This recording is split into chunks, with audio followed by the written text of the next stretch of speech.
Hey guys, Dave here. Welcome back to another episode of FFBE War of the Visions. In today's episode, we're going to be taking a look and doing a verification on a perfect version of the Golden Armor.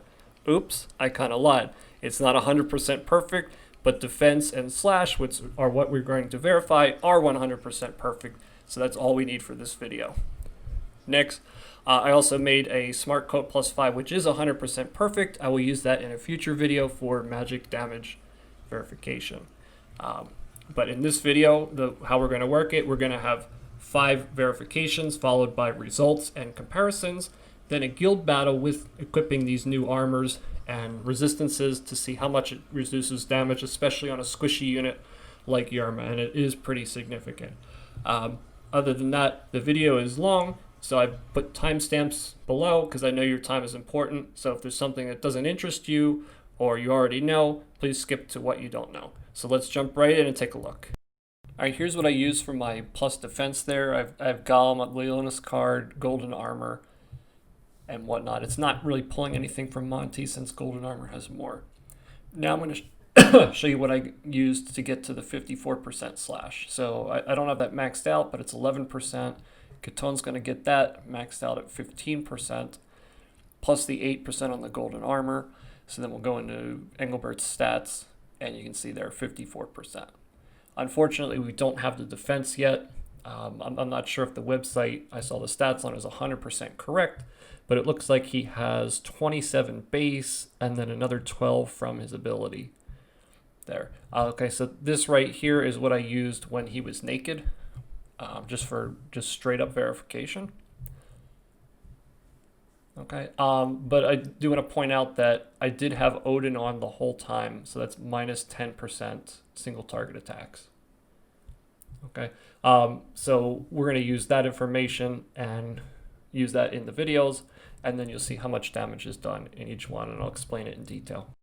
All right, so in all of the verifications in the video, I've already buffed attack the first turn for all the attackers. I passed, so these values all here are just straight up attacks with no buffs on Engelbert whatsoever, and he's naked.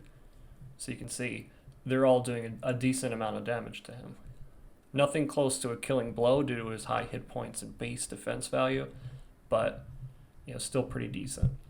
And Catone, I just don't have the weapon for her yet. I think it was like the first week of the game, and I didn't start until week 2 of the game. So I have to wait till the next farming event. And I also have to switch her to Soldier to get the most out of it. Okay, so now he buffed Saintly Shield. That's 45% physical damage reduction. So now we're going to see how much damage they do. And don't worry if it's fast and you don't catch it, because I have a slide after this that's going to list all the values out for you. This is just, instead of just showing you numbers, I think it's a lot more effective to actually see it. Yeah, so you can see just by adding that one thing, we're down quite a bit of damage. It's almost 50%. And if you didn't see my previous video where you haven't played around with Engelbert, you might be shocked to see how much it's going to reduce it after both. But one thing that I didn't know, Sentinel is only a 1-turn ability.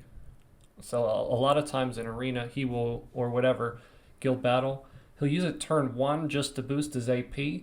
And then by the time the enemy engages him, it's already worn off. So it's a waste most of the time. So I gave 2 tips on that. Unlock Saintly Shield or his Guts ability. Or you can use Monty's like Trust. So he casts the agility on himself. So that's going to help him overall. So those are 2 ways you can avoid using it on the first turn. Usually he gets engaged after his second turn, and that's the perfect time to have that up. He usually doesn't cast the shield and Sentinel in that order. The AI isn't that smart, but it's just showing you the capability. So, all the attacks there are reduced almost to nothing. All right, so let me explain how I'm doing this. I have the 4 characters on the screen that I used. I put the skill that I used there. I used those skills because they can use those skills on turn number 1. They're usually the most commonly used skills for those 4 characters right there, even though I did use the attack buff for the first turn. Okay, having said that, you already saw how Engelbert was equipped. He was naked, and Catone had no vision card, but we did have Odin.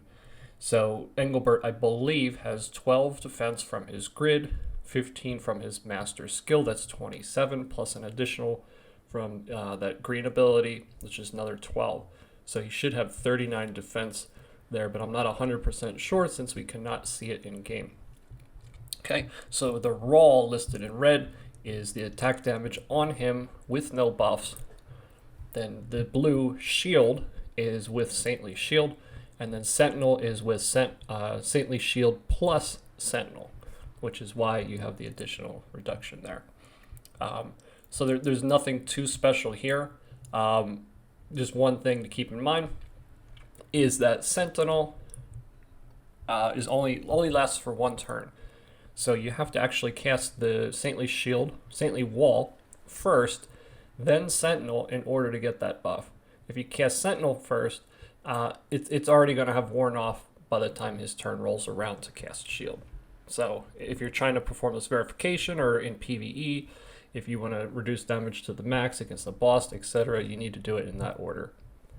Okay, so there's nothing too special here. We're going to move on to the next verification. Okay, and here we are with verification number 2.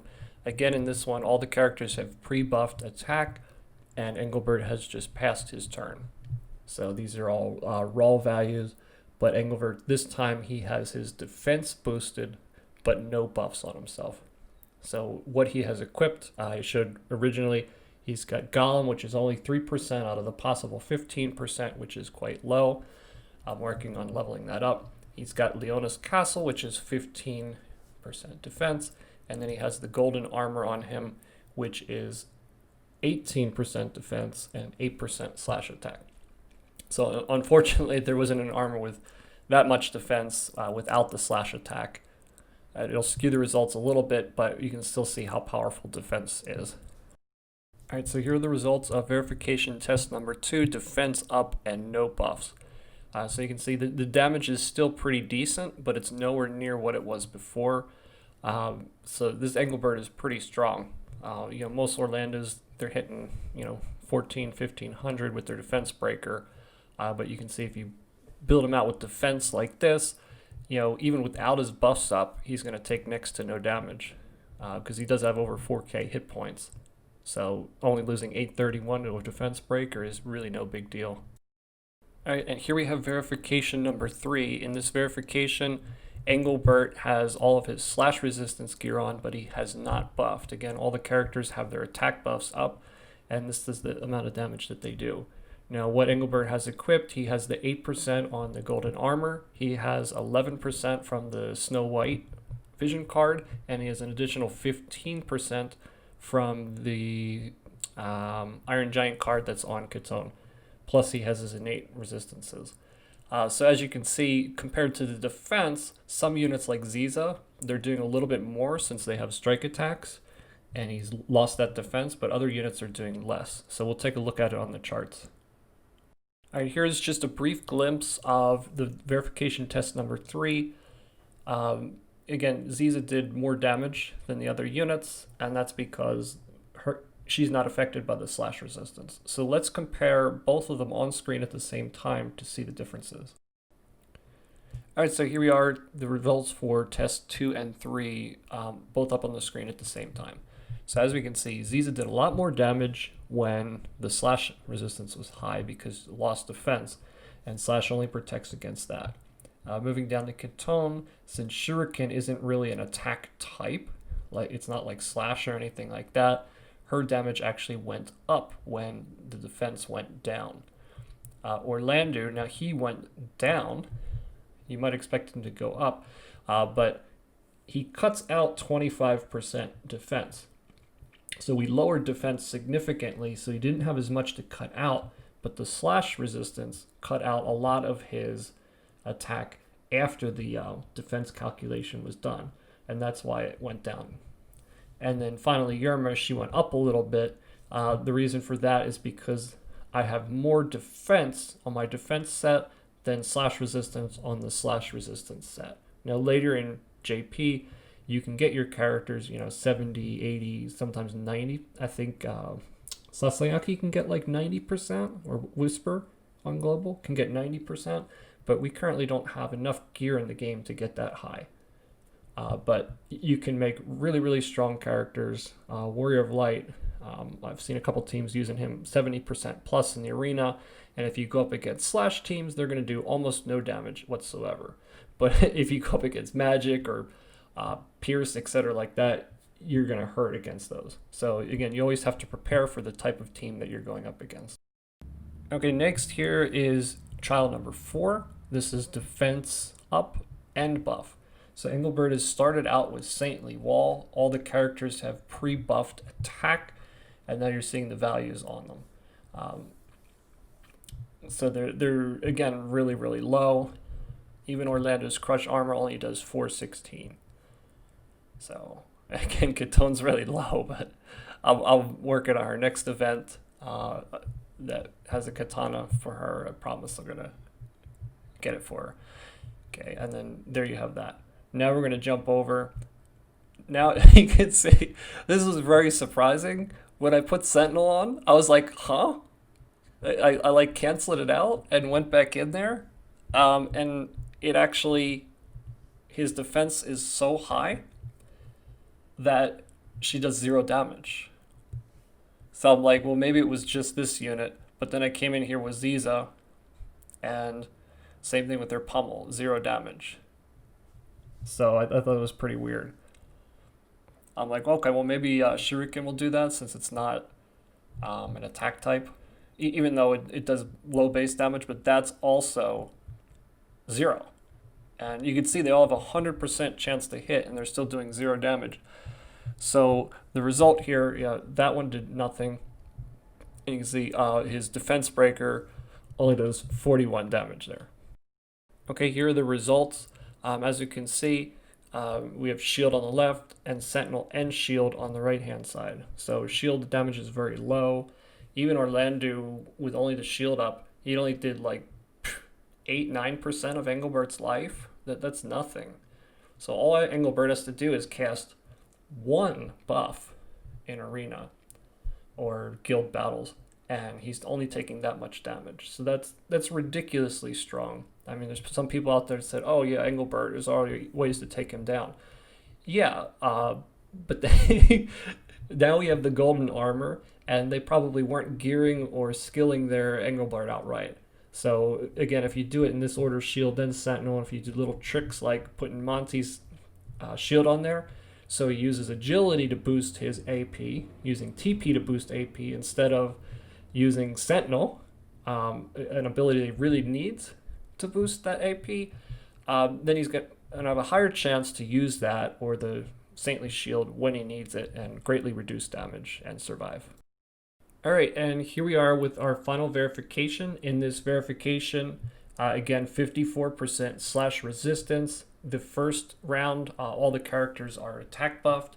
Engelbert has his Saintly Wall up, and then in the second half of the video, he has his Sentinel up. I did forget to record Catone and Yerma attacking the first time around, only with Saintly Wall, but I will do that off film, and I will add those results to the chart that we take a look at. But basically, the result here again was 0 across the board, except Orlando with the cutter at the end. So even when I switched to the slash gear, he still had enough defense with all the buffs to nullify their attacks to 0, which is pretty crazy. So you could actually probably go more into resistances and stuff like that against other things like maybe strike or missile or magic. All right, so here are the results of the last verification. I did add the numbers in for Catone and Yerma. But again, we'd see pretty much the same result as the other one with the defense, except Ziza does a lot more since she's not a slash attack. And the same Engelbert, Orlando does more damage this time because the defense increase was greater than the slash resistance increase. Now, you can further boost your slash resistance. If I switch my Esper to Siren and boosted her up, she's an additional 25%. And then there's some other things in the future that also boost it up. But right now, 54% is pretty good. So those are pretty good results. Now I'm going to compare both of them on the same side. All right, and here are the final results here. You can see Ziza did more damage with the slash up because there wasn't as much defense, but everything other than that is pretty self-explanatory. But again, we had more defense than slash resistance, so defense cut the damage more overall. But again, I was very surprised that we could get the damage down to absolutely zero, except when we're cutting out the defense. So even with current tanks and tanky units in the game, with certain like defense buff abilities or damage cutting abilities, it is possible to get close to zero or zero, as you can see here. So next I'm going to show you an example of a guild battle where I put on fairly tanky gear on my 3 units, which is Orlandu, Yerma, and Engelbert, and we'll see how they performed and how much less damage they took. Alright, so using my newly acquired perfect golden armor and also a perfect version of the smart robes that I have on Yerma, I built out a resistance team to get my defense and my slash resistance up as high as possible. Now this first team I completely smacked because they were in their like 60s or 70s, but I wanted to make sure I got 6 stars for my guild, so I took out a weaker team first so I could continue to go up against the other one. So my Yerma did 1,000 damage even after his Sentinel. That's pretty crazy. So yeah, I chained him down in 1 turn. So again, there are their levels. Actually, Monty was a little higher than I thought, 80, but he still went down very easily because he had the weakness against Yerma's win attacks. All right, and then what I normally do is I usually go by attack, go down from the top, and then I find a team that's reasonably strong that I can go up against. So this one, I didn't want to waste too much time. That one looks about the same as levels for my team. I have 2 89s and a 99. Only my Orlandu is 99 here. So again, really strong. You'll see like just how much less damage they take. Now my Yerma's going up against Mediana, and she drops her big bomb, but I have 10 frost resistance with Sosha's Trustmaster on Yerma, so she gets 11 defense from that. But since Mediana is so fast, that actually worked out to her disadvantage, and my Yerma attacked first. Yeah, so my unit actually missed over there. But we all know how hard Gafgarian hits, and he still didn't kill my Yerma. It only did that much damage. My Orlandu took a defense breaker, and he's still at half. Before I equipped all the resistance gear, he would be cut down to usually like 20, maybe 30%. So that saved me like 20% life right there. So now once I back out here, I'm going to go into my team real quick so you can see what they equipped. Now it was kind of last minute making the armor, and I forgot to put it on my defense team. So what you're going to see here is just a clip of my defense team whenever it comes up. There we go. And this is what I had equipped there. So it's pretty similar to what I had in the previous trials and whatnot, except Engelbert's missing the armor. All right, so this is just one example of how you could build your team out strongly in like a guild battle or arena. Just know what you're going to be up against. There's a lot of slash attackers out there right now, so I built up that slash resistance, and you can see how much more survivable my units were. Even Yerma, who's fairly squishy, held up really well against Gafgarian. So play around with different combos, see what works best with the equipment that you have, and based on what teams you're going to go up against. And I think you'll see a big difference because being able to survive and attack back is in a lot of cases better than just having 100% offense. All right, so if you haven't gotten your golden armor yet and you're interested, or this made you interested, the event still should be up until I believe Wednesday of next week. So make sure you at least get your 63 recipes if you're looking to get that. Again, the rest of the mats are up on the screen. Even if you can't make it now, you can make it later. Right now, even on JP, there's really nothing else in terms of heavy armor that's going to give you that slash resistance. So this is a really good piece of armor to have, especially if you're aiming for Warrior of Light later. It'll be really good in like arena and guild battle with stacking a bunch of slash resistance against like Orlandu type teams. So again, that's up to you. But that's pretty much it for today's video. I thank you guys for watching. I know the video was kind of long, but there's a lot of stuff to go over in it. So if you enjoyed watching it, please comment, like, and subscribe. And I will see you next time on another episode of FFBE War of the Visions, where I will most likely be covering a perfect version of the smart robes for magic verification. Take care, guys.